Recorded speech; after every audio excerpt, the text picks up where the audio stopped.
a Federação Paulista de Desportos para Cegos, realizando os segundos Jogos Paulistas do Estado de São Paulo.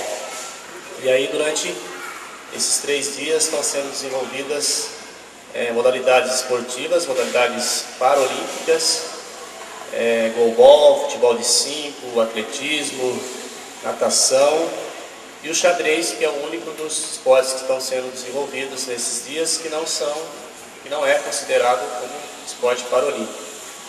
E hoje a gente tem a grata satisfação de receber aqui ao SESC o atleta André Luiz Meneghetti, atleta paralímpico na modalidade de natação, e o técnico, o professor mestre Luiz Marcelo Ribeiro da Luz, técnico do FPDC e também técnico do André. Então a ideia é a gente fazer um bate-papo aqui com o André de alguns minutos e depois a gente ir para a piscina para o André mostrar um pouco do talento dele para a gente dentro da água. Então eu queria passar a palavra para o Luiz Marcelo para que a gente pudesse descobrir um pouco e conhecer um pouco da vida desse vencedor, não só dentro das piscinas, mas principalmente fora das piscinas. André, muito obrigado pela sua presença. Luiz Marcelo também obrigado, conduziu com grande realização as atividades de natação ontem lá no SESI, com um caráter mais competitivo, né, com os atletas. E hoje a gente fez um festival de natação com as pessoas que estão iniciando na natação. Sem bola? Pênalti aí.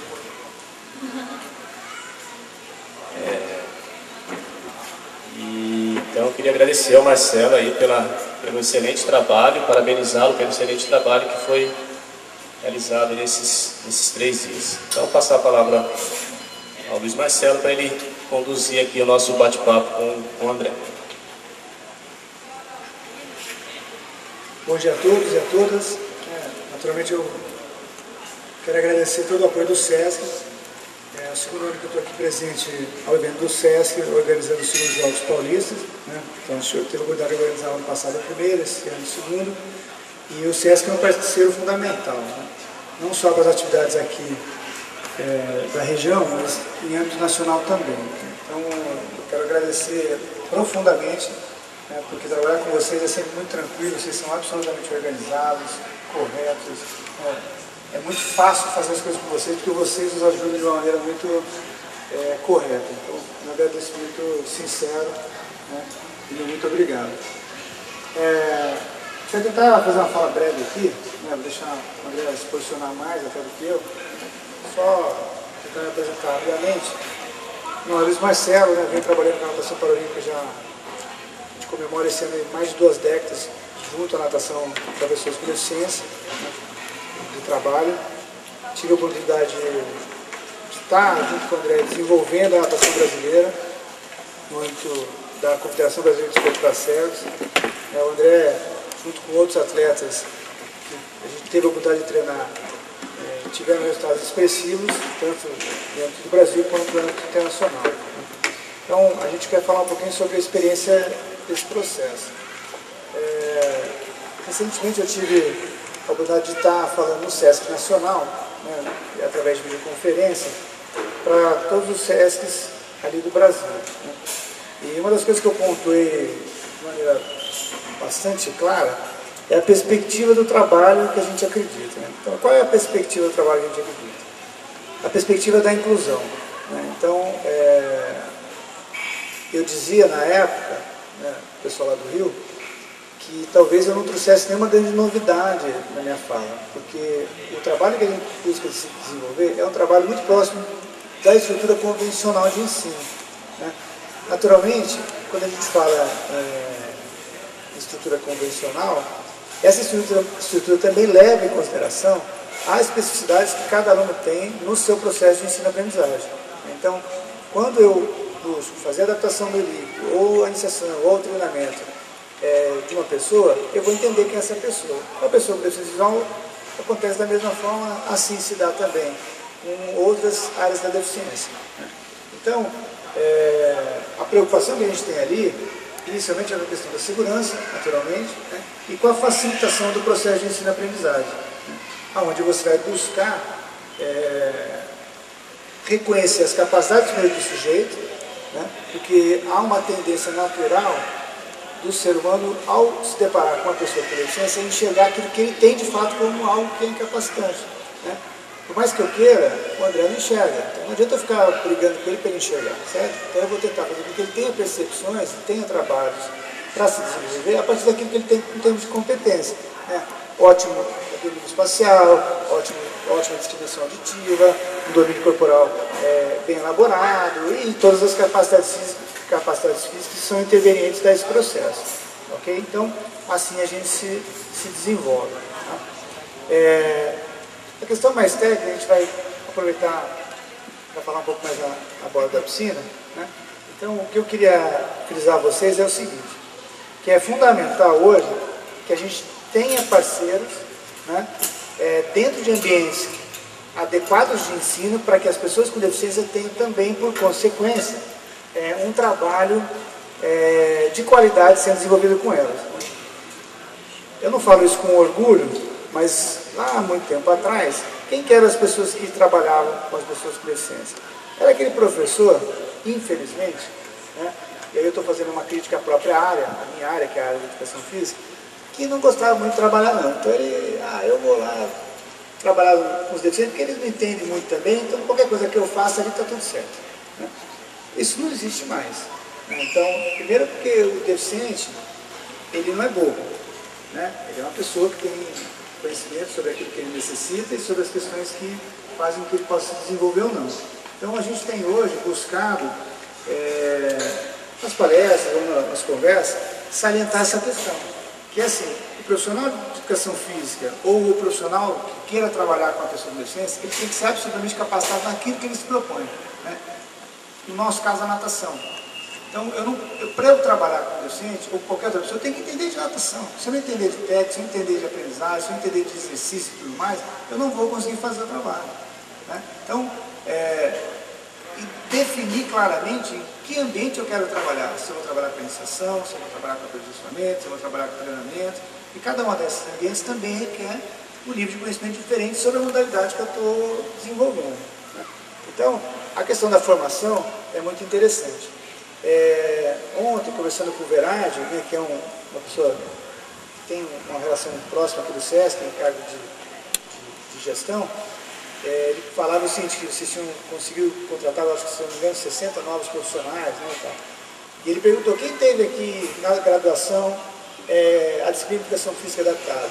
Dos 60, todos tiveram, né? Isso é um avanço muito significativo, quer dizer, eu me formei em 92, foi a primeira turma que obrigatoriamente teve na grade curricular a disciplina de educação física adaptada. Antes disso ainda eram coisas incipientes, né? Então, dali para frente, toda e qualquer curso de educação física também teve. Então, respeitando naturalmente, né, a realidade de cada instituição de ensino, mas o aluno da graduação não pode mais sair da faculdade dizendo, eu não sei nada, né, eu não tive contato com, né? Óbvio, o aprofundamento vai se dar à medida que você se envolveu não com a área, né? Mas não dá mais para aceitar a frase do tipo, eu não sei, eu não quero lidar, eu não posso lidar, ou coisas do tipo. Então a gente tem que, na verdade, se capacitar e buscar entender essa relação com esse ser humano, né, que é diferente de nós como todas as outras pessoas, né? Então, eu queria fazer essa introdução colocando claramente qual é a minha perspectiva. Então, os meus alunos, a gente busca estar trabalhando em ambientes convencionais, né? Às vezes não é possível trabalhar em uma situação absoluta de inclusão, onde você tem pessoas com e sem deficiência, por questões de quantidade, questões, às vezes, de infraestrutura. Mas a qualidade do trabalho é igual e deve ser como qualquer outra pessoa, tá? Eu tive o privilégio de trabalhar com o André desde o início da carreira dele, né, como atleta, mas muito mais antes disso. Então, o André chega para a gente com 18 anos de idade para aprender a nadar. E aí eu vou pedir para que ele conte a trajetória dele, né, sobre essa questão da natação, tá? E aí qualquer coisa, gente, o diálogo vai sendo feito à medida que a gente for trabalhando lá na piscina. Obrigado por hora, eu passo a palavra para o André. Então.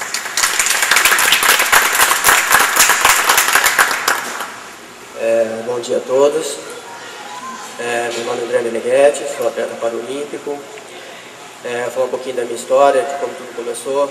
Falar um pouquinho também da minha deficiência. Eu perdi a visão com 13 anos, devido a um tumor.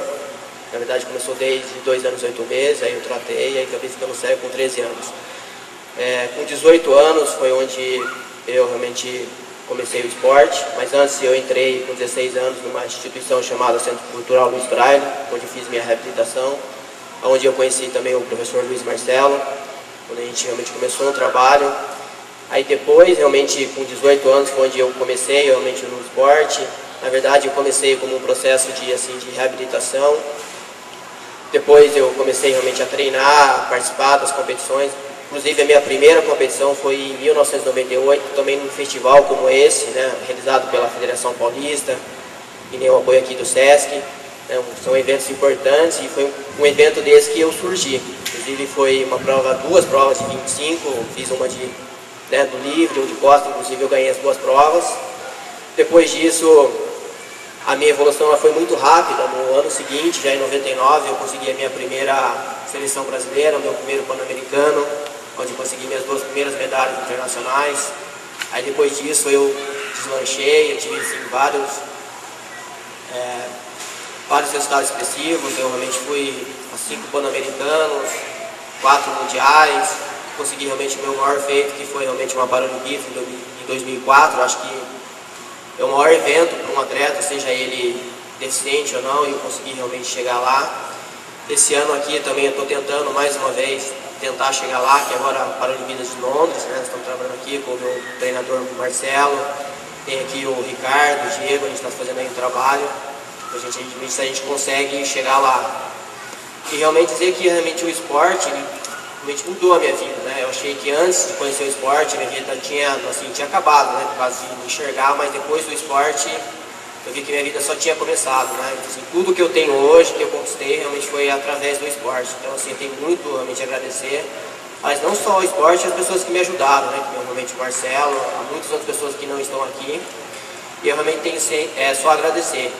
E que também a vida decente, ele mudou bastante, né? Assim, se a gente olhasse a vida decente há 10 anos atrás e olhasse hoje, mudou muito, né? Se a gente falasse decente na escola, decente na faculdade, era coisa rara 10 anos atrás. Hoje a gente conquistou muito, né? Por exemplo, eu também estou formado, né? Sou formado em administração de empresas, tenho uma fundação em marketing, tenho uma pós em gestão de projetos, né? Então o decente aí cada vez mais vem conquistando espaços, né? E aí a gente vai realmente cada vez trabalhar mais e mostrar realmente que a gente é capaz, é o que a gente quer, né? A gente não quer assim pena, caridade, a gente só quer realmente oportunidade para a gente mostrar o nosso potencial. Obrigado, pessoal.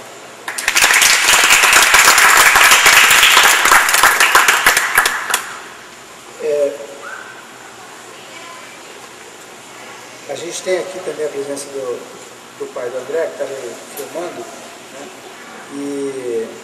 E é sempre importante usar o apoio da família, né? Então, assim, a família, como sempre foi dito, ela é a base de uma série de possibilidades, né? Então, a família também tem que visualizar essa competência, essa possibilidade de desenvolvimento que o sujeito, né, tem, no caso especificamente da pessoa com deficiência. Então, tem que ter o desejo da pessoa, tem que ter a estrutura familiar, e tem que ter também toda uma estrutura da sociedade para canalizar essa competência e que a pessoa possa se desenvolver. O André fez uma coisa que é importante, que é a questão do acompanhamento entre ser atleta e o pós-atleta, né? Então, ele teve essa orientação, né, tanto familiar quanto de outras pessoas, para que ele pudesse se graduar. Então, quando ele terminar a carreira dele, né, ele já tem uma produção, já tem estudos, já tem todo um encaminhamento para fazer essa transição de carreira. Isso é importante porque a gente vê, às vezes, muitos atletas terminando a sua carreira sem saber muito bem o que vai fazer dentro disso, né? O André, ele já tem os índices necessários para estar em Londres, né?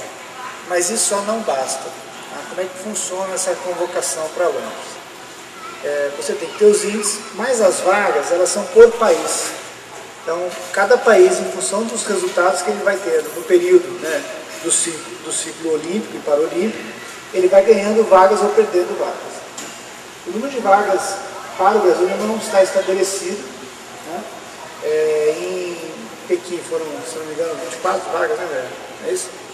E a gente imagina que o Brasil tenha, de novo, mais ou menos esse número de vagas para Londres. Então ele tem que estar o melhor ranqueado possível internacionalmente para que ele possa estar dentro dessas 24 vagas. Então a vaga é do país, a vaga não é do atleta. Tá? Mesmo atletas que conquistaram resultados internacionais expressivos ao longo desse período e garantiram a vaga para o país, não necessariamente é esse atleta que vai estar competindo. Né? Então, por uma perspectiva, talvez seja um pouco mais facilitada a ida de um atleta para a Paralimpíada, são a comunidade menor de atletas do mundo, mas por outro, é bastante mais complexo em função da estrutura que se tem de convocação. Né?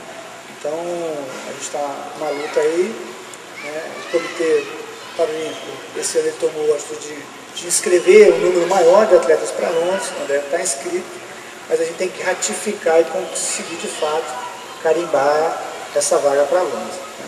Então, e aí a gente depende desses eventos todos, né, para poder fixar nisso. Nesse desejo de manter esse diálogo, né, eu gostaria de passar o microfone para vocês, para a gente ir conversando, tirando dúvidas que porventura vocês tenham visto ao longo do evento, ou alguma curiosidade, ok? Então eu passo a palavra para vocês.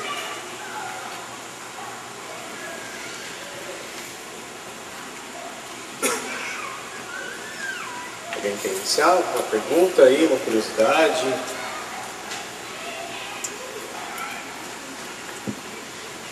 Eu queria saber se ele já nadava antes, assim, quer sair na fala dele, eu não sei se ele chegou a comentar isso, se ele já tinha alguma experiência com a natação, né? Se teve, se isso facilitou ou não. Eu nunca tive experiência, assim, eu comecei a nadar mesmo, fui aprender com 18 anos, né? Com o Marcelo foi onde realmente eu comecei. E talvez isso no começo foi meio complicado, né? Ter assim, essa percepção, mas conforme o trabalho a gente fez, a gente acabou compensando isso. Mas isso é uma dificuldade realmente para o deficiente. Por exemplo, eu fiquei cego com 13 anos, né? E naquela época o deficiente ele sempre chegava assim um pouco mais tarde ao esporte, né? Mesmo eu na escola na época era dispensado, né, da parte física, né? Hoje já mudou bastante, né? Então assim, eu realmente comecei a nadar com 18 anos e isso hoje está mudando bastante. Cada vez mais a gente vê atletas mais cedo, esse trabalho, né, da federação, esse festival para tentar realmente cada vez mais que o deficiente tenha realmente o acesso ao esporte cada vez mais cedo. O André, ele não tinha ainda conhecimento da parte da natação, mas ele tinha uma facilidade muito grande de aprendizado. E ele a vida tinha adaptado ele ao meio, assim, ele não tinha não chegou com medo d'água, então isso favoreceu bastante. Mas assim, foi exatamente assim, neste um ano até a primeira convocação dele ele transitou entre a adaptação, aprendizagem, aperfeiçoamento e treinamento. Então, foi bem rápido, mas por competência dele, naturalmente. Queria saber sobre as Paralimpíadas do Rio, se as expectativas, se isso já está trazendo alguma mudança no esporte paralímpico no Brasil, ou se vai trazer alguma mudança significativa, ou independente de ser no Rio, a evolução vai continuar mesmo. Eu vou responder como gestor primeiro, como técnico, depois eu vou passar para a Vera e ele vai estar com o seu tempo de atleta. Provavelmente pode ser que sejam iguais ou não. Do ponto de vista da gestão, mudou bastante. Tá? Então, em que aspecto eu estou dizendo? Primeiro, que há uma busca por uma profissionalização maior de quem que vai estar fazendo a gestão efetiva desse evento. Né? Então, se você entrar lá no site do Rio 2016, todo dia está aparecendo vaga de trabalho lá em inúmeras áreas diferentes. Né? E aí a gente tem que estar buscando capacitação para buscar estar lá, trabalhando, aqueles que desejarem. Então, do ponto de vista da gestão, há um aperfeiçoamento grande, e o Brasil vai aprender a fazer um grande evento como nunca se fez. Né? Isso reflete também que na possibilidade de fluxo de recursos para o desenvolvimento de projetos. Aí eu estou falando das leis de incentivo fiscal. Né? Ontem, eu até chamava a atenção das pessoas que estavam com a gente, o pessoal que estava no pódio, né, pedi para o André levantar um pouquinho aqui, André, por favor. Se você olhar aqui, ele tem uma marca estampada aqui no abdômen, né, de um fundo do município de Campinas. O colega que estava no pódio com ele também tinha um fundo municipal financiando isso. Então assim, todo mundo quer de alguma maneira ajudar e demonstrar competência nesse período, né, nesse ciclo aí. Então isso mudou também. Então há mais recursos girando para que isso pudesse fazer, né. Do ponto de vista técnico, eu enquanto técnico, eu ainda vejo pouquíssimas mudanças. Tá? Então, o que eu estou dizendo com isso? Uma coisa é você trabalhar com a divulgação do evento, como a gente está fazendo aqui hoje. Tá? A gente está fazendo uma apresentação, a gente está fazendo capacitação. Então, a gente precisaria ter cursos efetivos para técnicos, eu estou falando tanto do Olímpico quanto do Paralímpico, porque você tem ainda, a gente não tem escola de técnico no Brasil. E a gente precisaria investir nisso. Porque às vezes você tem muito recurso indo para o atleta, mas o técnico está no meio desse processo sem recurso nenhum. Então as leis de incentivo permitem dar tudo para o atleta. Mas o técnico tem que pedir para o atleta pagar ele, porque senão não tem como trabalhar. Então isso é um problema ainda. Né? Olha, eu sou do esporte, amo esporte, espero que a gente faça um bom papel. Mas tenho preocupações como qualquer outro brasileiro em relação ao que está acontecendo e o que vai acontecer em 2016. Né? Eu passo para o André apertar a visão do atleta em relação a isso. Eu vejo assim algumas evoluções, né? Quando eu comecei era difícil você conseguir recursos, né? Hoje, devido a 2016, essa divulgação realmente está mais fácil. Tem algumas coisas, hoje nós temos também a Bolsa Atleta, que ajuda, né, os atletas a se manterem, mas ainda não é suficiente, né? Eu acho que precisa primeiro investir no atleta, em infraestrutura, para que ele possa realmente se desenvolver, né, para depois você cobrar. Hoje você vê hoje poucos atletas que têm resultado, né, mas você não vê investimento na base. Né? Então, primeiro tem que ter esse resultado para depois ter recurso. Né? E às vezes muita gente fica aí pelo meio do caminho e não chega. Né? Então acho que a gente precisava mais realmente investir nas bases e realmente investir em novos talentos. Eu gostaria de pedir licença e falar com o André, porque não o André atleta, mas o André aluno.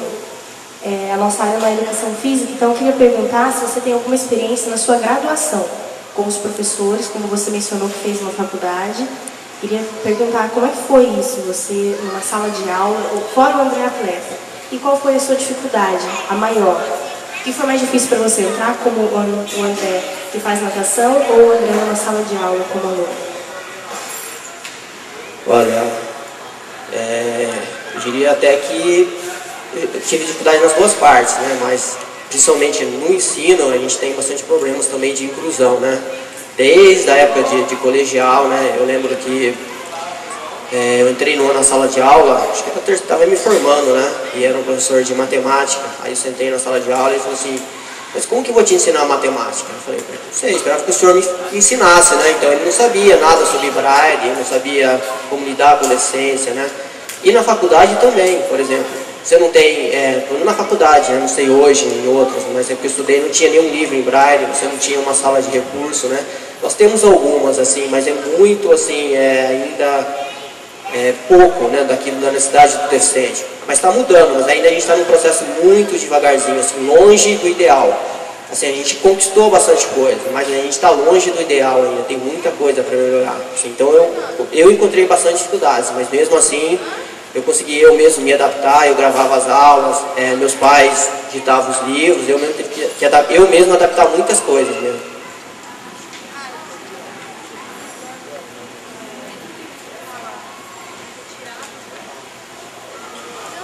Então, eu também, que nem eu falei, tinha algumas, né? Tinha uma professora realmente minha que me ajudava, mas assim, ainda não de forma formal, né? Assim, me ajudava de forma realmente para contribuir. Às vezes eu tinha que sair de uma sala para ir para outra, né? Um outro professor me ajudar, porque o meu próprio professor não conseguia, né? Então, assim, tem muita coisa ainda para melhorar nessa área. Deixa eu só tentar responder um pouquinho também essa questão. Eu faço parte de um grupo de pesquisa na Unicamp, onde a gente estuda ensino e diversidade. Né? E a minha orientadora é a professora Maria Tereza Mantoan, que é uma das pessoas que mais trabalha essa questão da inclusão. há uma mudança significativa nesse processo também, até pelo volume de pessoas que estão indo para o ensino superior.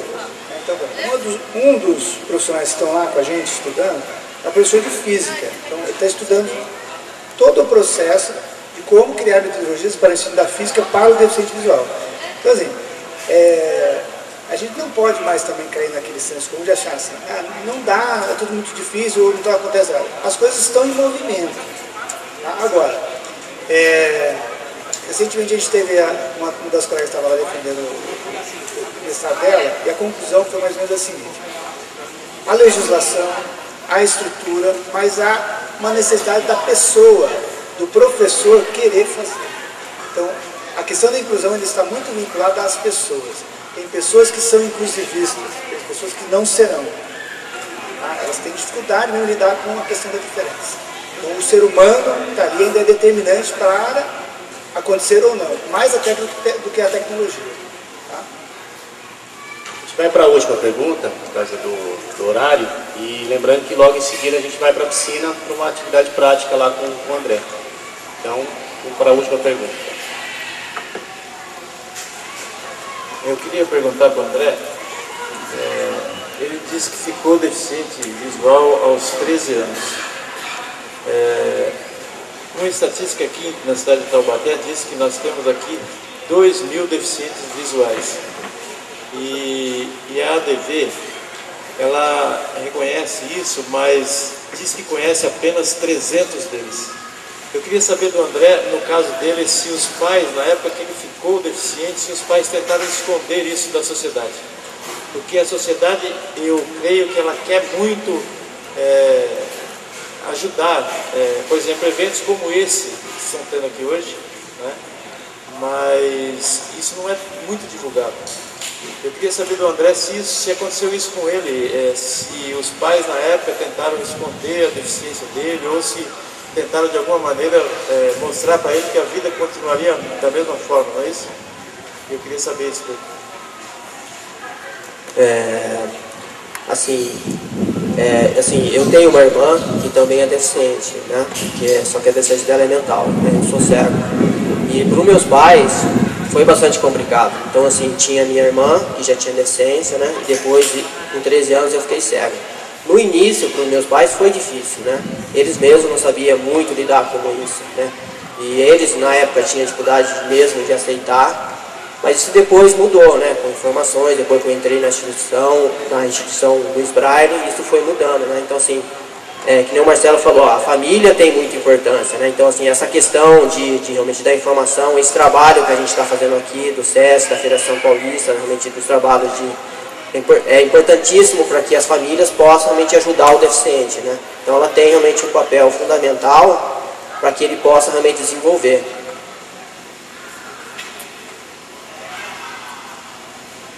Obrigado. Não sei se o Sandoval quer complementar alguma coisa enquanto família, Sandoval? Ok? Queria agradecer aí ao André, ao Marcelo, acho que são alunos da Unicamp, é isso? São alunos de duas instituições da região de Campinas. Uma da Campinas. Espírito Santo do Pinhal, que é a Unipinhal, e a outra da Vélez Faculdade de Campinas. Obrigado aí pela presença, pela participação no evento. Os alunos de pedagogia, é Unital ou Anhanguera? Unital, né? Os professores aí do SESC, estagiários também, toda a equipe que esteve presente, ao público aí. A gente continua uma apresentação prática agora, né? Ver se ele é bom mesmo, né? Ou se foi só papo, né?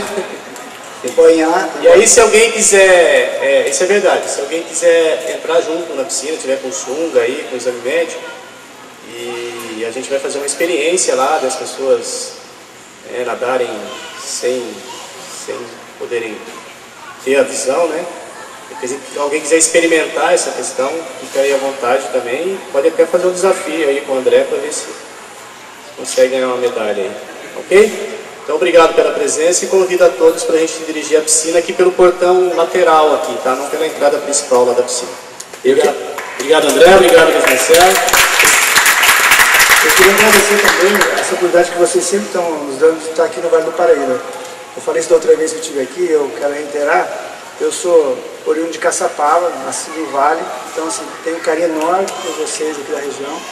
espero de alguma maneira poder ver a região se desenvolver, né, como a gente tem visto em outros espaços aí. Obrigado por vocês sempre me trazerem para minha casa aqui de volta. Obrigado. Recordista e campeão brasileiro no nado borboleta. Nós fizemos agora há pouco com ele um bate-papo ali, então uma salva de palmas aí para o André. E também temos aqui junto com o André o técnico de natação e técnico também do André, o professor e mestre Luiz Marcelo Ribeiro da Luz. Então a ideia é que a gente faça agora uma apresentação do André aqui na piscina para vocês conhecerem. Em seguida a gente faz um convite para quem quiser experimentar a natação. Como é que eu posso chamar isso, Luiz Marcelo? Acho que o Marcelo pode explicar melhor assim. Natação paralímpica, mas assim, a vivência com outras pessoas, se alguém quiser depois colocar o óculos e ter a sensibilização, ter a sensibilidade de nadar sem a visão, assim, junto com o André, então as crianças, os adultos aí ficam convidados para se aproximarem aqui da piscina para a gente poder fazer esse experimento, tá ok? Então primeiro eu vou passar aqui a palavra para o Luiz Marcelo, que é o técnico. Ele vai explicar um pouco sobre o nado, como é que funciona a questão do deficiente visual. E aí depois fica o convite aí ao público para que a gente possa experimentar junto com o André essa vivência aqui hoje na piscina aqui do SESC. Bom dia a todos e a todas. Por uma questão só de segurança, eu queria pedir para que as crianças, se elas forem se aproximar, elas não segurem na raia, tá? Porque como ele nada muito próximo à raia, pode chocar contra o rosto de alguma criança, de alguma pessoa, e pode machucar. Tá? Então assim, se aproximar mais com uma determinada distância, para que ele não bata em ninguém. Tá joia? Então fica o convite aí para que vocês venham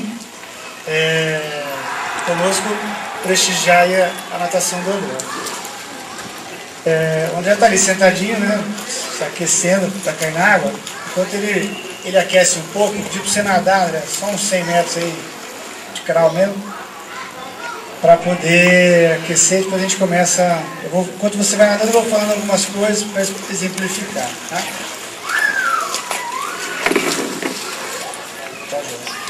Então, na natação paralímpica, a gente tem várias classes diferentes, né? E tem nomenclaturas. O André, ele é um atleta cego total, classe S11, tá? Então ele não tem nenhum resíduo visual. Ele foi cego adolescente, 13 anos, e daí ele se desenvolveu na natação, tá? Então são classes diferentes. Então o André, ele vai nadar agora, ele não recebe o toque nas viradas. Então ele vai estar contando braçada para saber exatamente o momento que ele faz a virada. Além disso, pode ir, André, fica à vontade. E, além disso, ele, por uma questão de segurança, ele confirma, né, a distância que na hora que ele toca a ponta dos dedos na parede. O nado sem velocidade, ou seja, o nado nessa velocidade que ele está é muito tranquilo para ele fazer virada, né? Então, a gente vai começar mostrando para vocês essas pequenas diferenças. Né? Vocês podem observar, né, se eu não estivesse aqui no microfone, né, comentando isso, era um nadador. Né? Como é, na verdade. Ele é um nadador, simplesmente. Né? Então, é aquilo que eu dizia há pouco lá na tenda. Né? A perspectiva é essa, de uma pessoa que tem uma competência e vai se desenvolver na natação como outro nadador qualquer. Né? E a piscina, ela propicia justamente isso para o deficiente visual, a total independência. Né? Ele não precisaria ser guiado até a borda da piscina, ele ia vir com a bengalinha dele, ia deixar o pé dele ali, cair na água, basta ter duas patinhas para ele poder se orientar. Dá para nadar sem a raia? Tá, um pouco mais difícil, mas também dá. Ok? Então, essa é uma perspectiva de virada. Ô Ricardo, vou pedir para você agora colocar os elásticos com o André, só para a gente mostrar a virada numa outra perspectiva. Né? Então, outra forma da gente criar uma situação de aprendizagem da virada e dar proteção a ele é colocar elásticos numa determinada distância, à medida que ele toca. ele vai receber o toque de um lado e fazer virada do outro, né? O André ele tem uma especialidade com o nado com borboleta, que na sequência a gente vai demonstrar para vocês.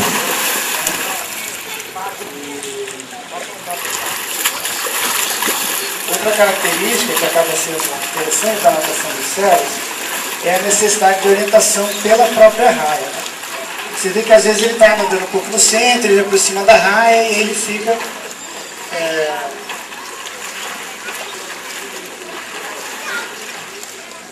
fica novamente orientado para dar continuidade.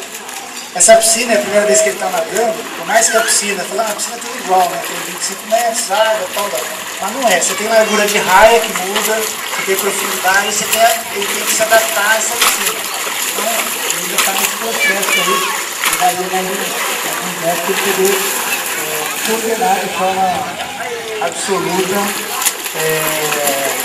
o nado dele, ok?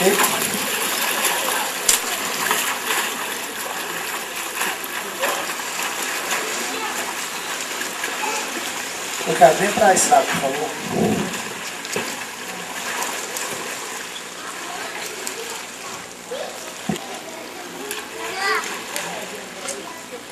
O nado borboleta para o nadador cego é talvez o que mais traga ansiedade, pelo menos que a gente está do lado de fora vendo nadar. E ele faz com pausas engraçadas, com bastante espaço para que ele não se choque contra a parede. Então, no nado crawl, tudo bem ele encostar o dedo lá para fazer a virada. O borboleta, se ele errar, ele vai bater com o rosto contra a parede, então isso fica um pouco mais difícil de ser executado, né? Eu poderia ir pedindo para ele nadando, né? Provavelmente ele ia conseguir chegar com menos perna do que ele fez no final e mais próximo da parede. Aí você vai ajustando, né? Não quer demais lembrar que nós estamos falando de um atleta que é um dos melhores do país, que é o melhor do país e um dos melhores do mundo, né? Então, o processo de aprendizagem da criança cega se dá de outra maneira, né? Então a gente está falando da perspectiva de um atleta. André, vai lá para o 12 dele, por favor.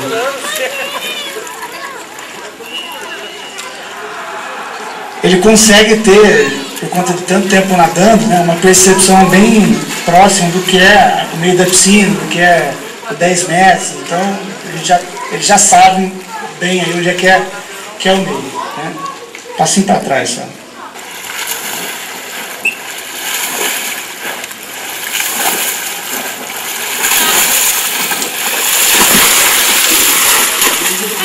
Ele executou a virada. Essa é a forma do seu Ricardo também, que eu cortando perfeitamente.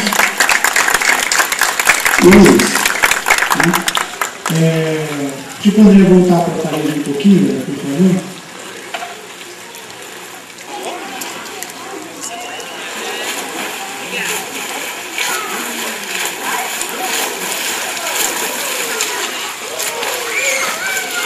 Naturalmente que ele sabe o meio pela quantidade de braçadas que ele tem que fazer.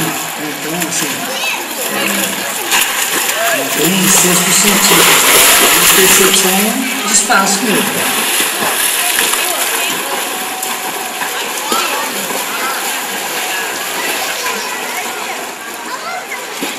E aí quando ele passa um pouquinho mais, um pouquinho menos, a gente vai ajustando aí. Deixa o André descansar aí, não sei se alguém de vocês quer vir aqui nadar comigo. Vai para o teu lado direito, Luciano. Direita. Direita. Direita. Tá certo? Tá em dúvida porque você... Não. Direita, Luciano. Aí é a esquerda, querido. Direita é a outra. Tá? Aí fica tranquilo que são só dois lados. Tá? Encosta na parede, você dá impulso. E vem agora trabalhando essa perna do carro aí.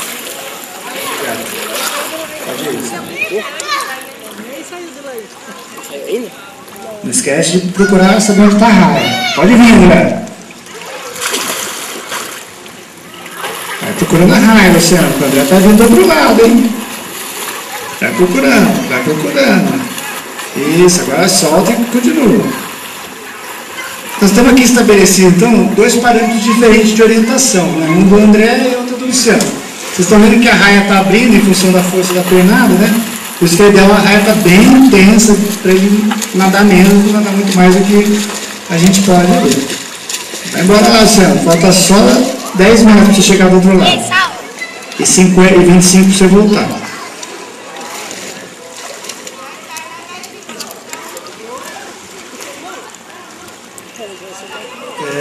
Vocês observam, né, que existem duas... Maravilha, Luciano. Muito bom. Salva de palmas aqui para o Luciano, por favor. Cansou? Dá para ir? Então bora. Capricha aí. Obrigado, Luciano.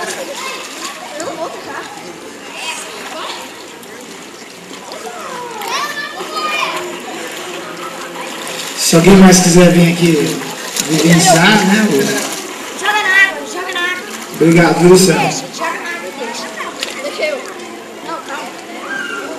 Tá fugando?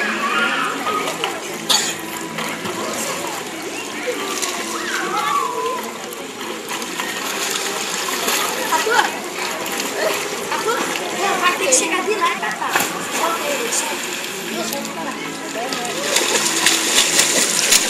Não, tem que esperar. Tem que esperar. Não, tem que esperar. Bora lá. Agora eu vou deixar vocês à vontade, mas assim, cada um dentro do seu domínio, tá? Pode girar pela piscina só para vocês terem essa percepção. A piscina ela tem uma característica, né? O nadador ele tem que ter o máximo de percepção na água, de propriocepção, né? E o cego a gente tem que exacerbar mais ainda essa competência, tá vendo? Bom, eu queria aqui novamente agradecer o apoio do SESC, tá? Sempre parceiro, sempre incentivando o esporte e o respeito à diversidade humana. Então, deixo aqui meu agradecimento. Falo também em nome do André e de toda a equipe da presidência da Federação Paulista de Desporto para Cegos. Então, muito obrigado. Vocês tenham um bom final de domingo. Salva de palmas aí para o André, Luiz Marcelo. Obrigado pela presença. Obrigado ao público aí pela participação e por ouvir aí um grande vencedor, né? Não só na natação, mas um vencedor na vida. Parabéns, André. Lembrando que os jogos continuam, a gente está tendo lá no ginásio o goalball. Quem ainda não conhece o goalball, tem aí a possibilidade de conhecer mais uma modalidade paralímpica. Então o goalball vai até às 4 horas lá no ginásio. E também o xadrez para deficiente visual, que está sendo na Sala das Figureiras, que também vai até o final da tarde. À tarde também a gente vai fazer a premiação das modalidades que aconteceram, né? Atletismo, natação, goalball, xadrez. No final da tarde também no ginásio de esportes do SESC a premiação às 20 delegações que participaram dos Jogos Paulista, realização do SESC e da Federação Paulista de Desportos para Cego. Muito obrigado mais uma vez, André, e bom dia a todos.